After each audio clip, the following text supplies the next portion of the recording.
Alors, là, on va aller approfondir votre connaissance sur comment on peut accompagner et les étapes qu'il y a à respecter. Alors, il y en a plusieurs. Pourquoi ? Parce que vous allez pouvoir travailler dans différentes structures qui ont leur manière de travailler, mais aussi par rapport aux dispositifs qui existent et sur lesquels elles travaillent, mais également par rapport aussi au public. Si on a un public de jeunes, un public de moins jeunes, on va dire, ou en situation de handicap, voilà. Donc selon les structures, l'accompagnement va sensiblement être différent, mais il y a une base. La base, c'est quoi ? C'est la phase d'accueil, donc la personne, on la rencontre. Ensuite, il va y avoir la phase de bilan. Donc le diagnostic partagé, la stratégie qu'on va mettre en place, et qui va aller vers un plan d'action. Et ensuite, il va y avoir la mise en œuvre de ce plan d'action, bien évidemment. Et derrière, un bilan qui peut être intermédiaire et aussi un bilan final, pour finir derrière sur une sortie qu'on espère positive sur l'emploi ou la formation. Donc ça, c'est on va dire les 3 grandes étapes. Ensuite, pour détailler, il y a, selon où je travaille, on va aller identifier les publics. Ensuite, on va faire la prescription. La prescription, elle peut venir de vous, selon où vous travaillez. Par exemple, si vous êtes dans les structures d'insertion par l'activité économique, mais elle peut très bien venir d'une assistante sociale ou d'un assistant social. Elle peut venir aussi de France Travail, en tout cas de diverses personnes qui sont habilitées à. Ensuite, il y a un diagnostic qui est approfondi. On va co-construire ensemble.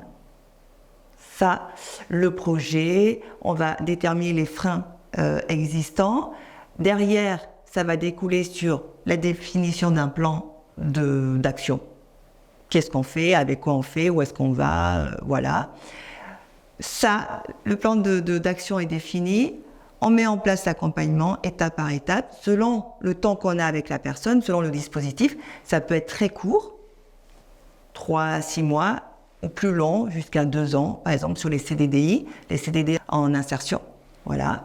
Et puis derrière, il y a, comme on dit toujours, la sortie qu'on espère positive et ce suivi-là qui va être plus ou moins long pour permettre à la personne de pérenniser le choix qu'elle a fait, si c'est en emploi ou si c'est une formation. Voilà les grandes étapes plus approfondies. Si par exemple on va vers un accompagnement de personnes, on va dire entre 25 et 30 ans, ou beaucoup plus jeunes, les phases sont les mêmes, sauf qu'il va y avoir quelques différences. Je vous laisserai aussi parcourir les schémas qu'on vous a proposés. Et derrière ces schémas, vous allez voir que sur certaines structures, il va y avoir des fois des périodes d'essai, comme à l'école de la deuxième chance. Ça dépend où vous habitez, mais il va y avoir une période d'essai, d'intégration. Pourquoi ? Parce que comme on est sur un public jeune, il se peut que le jeune ne s'adapte pas et qu'on trouve une autre solution. Donc il y a cette période d'essai-là qui lui permet aussi de dire c'est pas pour un long moment que je suis là-dedans, ça permet de détendre tout le monde.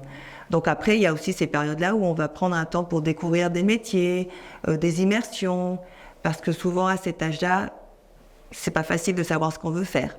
Donc on va avoir ces périodes-là. Ensuite, ça va profiter à la confirmation d'un projet professionnel via une formation ou via directement l'intégration d'un emploi. Et tout ça prépare à la sortie avec un suivi plus ou moins long parce que ça reste un public jeune.